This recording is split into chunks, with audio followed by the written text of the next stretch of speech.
Panibagong sakit na naman ng ulo, mga tol, ng China. Eto nga pagbisita ni Lloyd Austin, mga tol, dito sa Pilipinas, ni Secretary Lloyd Austin. Dahil ang Pilipinas at ang US, mga tol, ay nagkapirmahan na nilagdaan, mga kapatid, ng Pilipinas at Amerika ang kasunduang magpapabilis ng palitan ng mga classified military information. Makakatulong ito lalo na kaugnay sa pag-alam sa galaw ng China sa loob ng ating teritoryo, mga tol. Siyempre, alam nyo na, mas advanced ang technology ng Amerika, mga tol. Mas kaya nilang ma-detect sa pamamagitan ng kanilang mga radar, yung mga galawan, mga barko ng China. Di ba nga kadalasan nababalitaan natin, mga tol, kay Powell pa? Kay, di ba, kay Powell pala, kay Powell, di ba? Nababalitaan natin na may nakapasok na barko ng China sa West Philippine Sea, dito sa Benham Rice, sa Philippine Rice, di ba?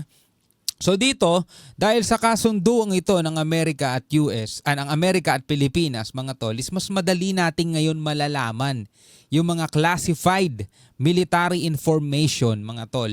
No? So ito, panoorin natin to, no? Mula to sa GMA, ang balitang to, mga kapatid. Pero bago natin to simulan, syempre kung ikaw ay isang Pilipino at naniniwala kang dapat panindigan ng ating gobyerno na ipaglaban ang ating soberanya, pwede kang magbigay ng komentaryo sa ibaba, mga tol. No? Sana huwag mong kalimutan mag-subscribe. Alright, so wag na natin patagalin pa. Panoorin na natin to, mga tol. Nilagdaan ng Pilipinas at Amerika ang kasunduang magpapabilis ng palitan ng classified military information. Makatutulong ito lalo kaugnay sa pag-alam sa galaw ng China sa loob ng ating teritoryo. Nakatutok si Maki Pulido. No, kailangan natin yan, mga tol, kasi hindi pa talaga ganun ka-advance ang ating technology. Nagugulat na lang tayo, may nakapasok na barko ng China. Diba? Hindi natin alam, mga tol, pero dahil sa mga to, malalaman na natin yung mga galawan nila. Bibigyang daan ang nilagdaang kasunduan ni Defense Secretary Gilbert Chodoro at U.S. Defense Secretary Lloyd Austin ang mas mabilis daw na palitan ng classified military information sa pagitan ng Pilipinas at Amerika. Sa ilalim ng General Security of Military Information Agreement o GSOMIA, magkakaroon hindi lamang ng napapanahong palitan ng impormasyon, kundi kooperasyon sa defense technology. Sa operational level, ang palitan ng impormasyon gagawin dito sa itatayong Combined Coordination Center sa loob ng Camp Aguinaldo. Ayun, no, magtatayo pa. Sina Austin at Chodoro ang nanguna sa groundbreaking nito kanina. Nako, aalmahan na naman ng chikwa to. Aalmahan na naman nila to, mga tol. Sasabihin na naman nila, nakikisali talaga tong Amerika, no? No, itong Pilipinas, ginagawa lang kayong pain yan, ginagawa lang kayong pun, no? No? Kala naman nila maloloko nila yung mga Pilipinong may pakialam sa bayan, di ba?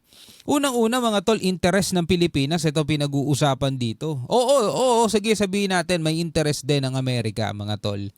Pero mas matindi interest ng Pilipinas. Bakit? Kasi hindi naman sa Amerika yung 200 nautical miles na yan na inilalaban natin . Diba sa Pilipinas yan . Sino ba makikinabang sa mga isdang mahuhuli dyan? Amerika? Hindi. Mga mamamayang Pilipino. Sino ba makikinabang, mga tol, kapag ka namina? O diba, kapag nakuha yung mga langis na nasa ilalim ng West Philippine Sea? Amerika ba? Hindi. Mga Pilipino din, mga tol. Sino ba ang uunlad ng ekonomiya kapag napakinabangan yung yaman ng West Philippine Sea? Amerika ba? Hindi. Pilipinas din, mga tol. O sino ba ang mahinang puwersa na binubulas ng China, mga tol? At sino ba ang nangangailangan ng tulong ng malalaking bansa? Amerika ba? Hindi, Pilipinas din. Kaya ganyan, mga tol, ang interest natin dyan. No? Binabaliktad ng China at engot na lang talaga naniniwala sa kanila. This center will enable real-time information sharing for a common operating picture. And it will help boost interoperability for many, many years to come. And it will be a place where our forces can work side by side to respond to regional challenges. Is part of the strategic approach to facing our shared threats. Ang kasunduang ito ay walang expiration, pero Wow, walang expiration. Ibig sabihin, mga tol, no? Kahit lumipas na ang 100 taon, mga tol, no, mananatili ang kasunduang ito. Kahit na sino pa ang maupong presidente, kahit sino pa maupong namumuno sa dito sa bansang Pilipinas at sa Amerika. Maliban na lang, mga tol, kung ang susunod na magiging presidente ng Pilipinas ay isang pro-China, halimbawa lang mga tol, halimbawa lang, 'di ba? Na ano tayo, na budol tayo lahat mga kapatid. For example lang, at akala natin handang ipaglaban ang ating soberanya, 'di ba? Handang ipaglaban ang ating West Philippine Sea. Tapos nung naupo na, isa pa lang pro-China mga tol. Isa pa lang best friend ni Xi Jinping mga tol. At gustong paalisin ng US at ayaw gamitin ng itong kasunduan na to na pinirmahan ni Secretary Gibo Teodoro at ni Defense Secretary Austin. Ayaw niyang gamitin yan, wala siyang pakialam diyan. Ang gusto niya is makipagtransaksyon sa China, 'di ba? Ibigay lahat ng gusto ng China. Alam niyo kung sakasakali mangyari 'yon mga tol, baliwala yan, 'di ba? Lahat yan baliwala mga tol. Baka sa loob ng 6 na taon, na susunod na 6 na taon, province na tayo ng China pag ganun ang nangyari. Pero sana mga tol ay hindi yan pahintulutan ng mga mamamayang Pilipino. Siyempre dapat alam ninyo, hindi yan pahintulutan sana ng langit mga tol. Kasi siyempre alam naman ng Panginoon Diyos kung ano ikabubuti ng Pilipinas. Doon tayo. Siyempre, kung ano man ang kanyang plano, kung ano man ang kanyang kalooban, yun talaga ang mangyayari. O pwede raw baguhin o isuspindi. Hindi Balikan natin. Strategic approach to facing our shared threats. ang kasunduang ito ay walang expiration pero pwede raw baguhin o isuspindi. Hindi Pwedeng baguhin o isuspinde, 'di ba? Depende nga sa magiging presidente, 'di ba? For example nga, sinabi ko kanina, magiging president natin siguro after BBM mga tol is maging pro-China. Pwede niya isuspinde 'yan. Ayoko niyan. Gusto ko makipag negosasyon sa China, 'di ba? daw sa pilitan ng pag-share ng information. Papadaliin lang daw nito ang proseso ng palitan ng impormasyon na kailangan. Malaking bagay daw ito sa seguridad sa West Philippine Sea ayon sa security analyst na si Dindo Manhit.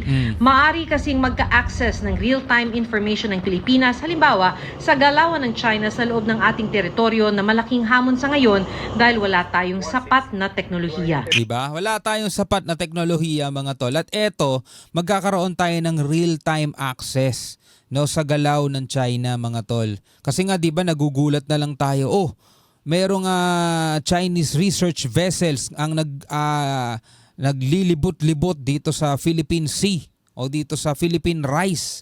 'Di ba? Nalalaman na lang natin 'yan mga tol sa pinopost ni Powell mga tol sa kanyang account. 'Di ba? Wala tayong sapat na teknolohiya para diyan . Isa rin yan sa dapat na budgetan ng ating gobyerno, 'di ba? Pero since nga na meron na tayong ganitong klaseng kasunduan, is malalaman na ngayon natin kung ano yung galaw nila. Pero sana wag lang sana basta i-monitor, no? Meron din tayo sana mga barko na pwedeng humarang agad o pwedeng pumunta agad sa kinaroroonan ng mga barko ng China at masita-sita sila. Diba? Like for example, mga tol, ito hindi na to West Philippine Sea kaya wala na silang dahilan para manatili dyan . Yung Philippine Rice nga, yung kabilang bahagi ng bansa natin. Diba may mga nababalitaan, nandoon ng China, mga Chinese boat. O bakit sila nandoon? Anong gusto nilang malaman doon, diba? Shared intelligence means they might be sharing satellite pictures, reports coming from technologies that we don't have here in this country. Para sa GMA, Alright mga kapatid, isa pa sa good news naman ngayon mga tol. Ang Amerika, ang US forces daw mga kapatid ay ipapadala para tumulong sa mga biktima ng bagyo, no? Hindi to para makipaggera. Ipapadala ang US forces para tumulong mga kapatid sa mga naging biktima ng bagyo dahil sunod-sunod nga, no? Yung mga bagyong pumasok dito sa Pilipinas, 4 na bagyo daw mga tol sa loob ng 1 buwan . Yan, US Philippines Military Information Sharing Deal. Panoorin naman natin to, mula naman to sa UNTV.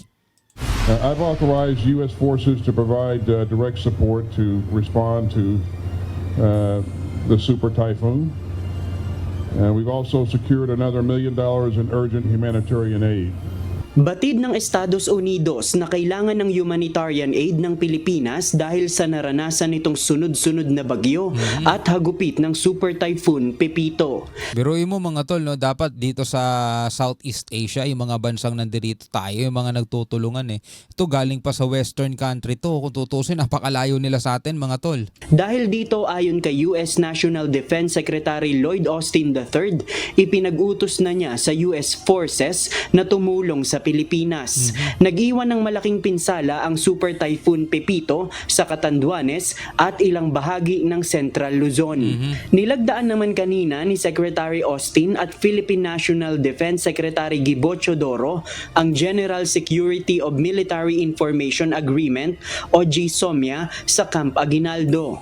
Ang GSOMIA ay isang legal framework para sa kasunduan ng Estados Unidos at ibang mga bansa.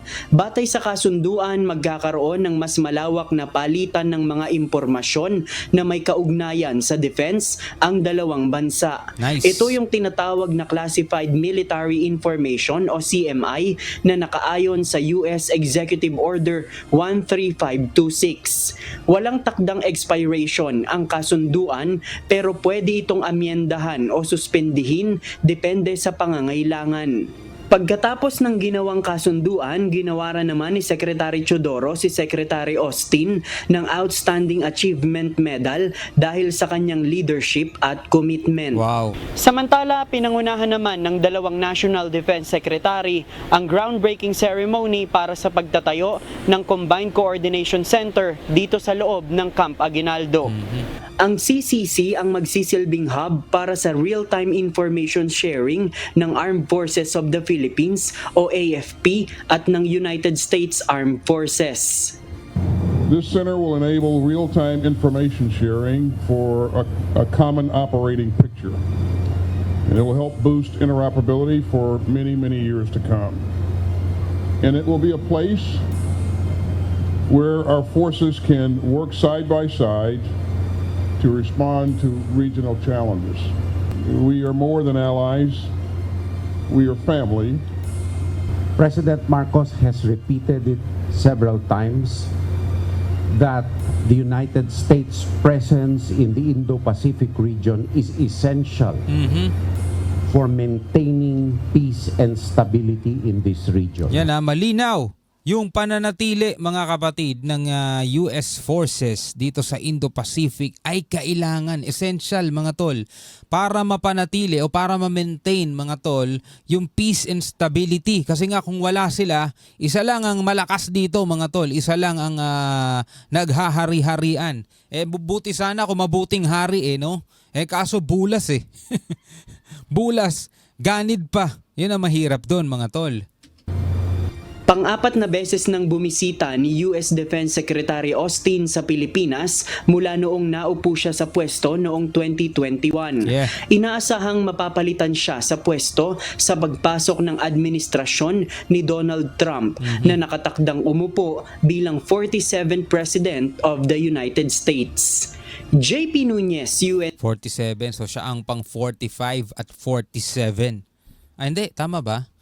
Hindi siya pang 45, pang 47. O basta, mga ganun. Alam ko siya muna presidente bago si Biden. O tama, pang 45 and 47 si Trump. No? Anyway mga kapatid, yan ang mga balita na ating nasaksihan ngayon. No? Ano ang masasabi mo dito? Pwede ka magbigay ng komentaryo at pwede ka magbigay ng iyong saloobin. No? Hanggang sa muli, ako nga pala si Shobaldi. Peace out.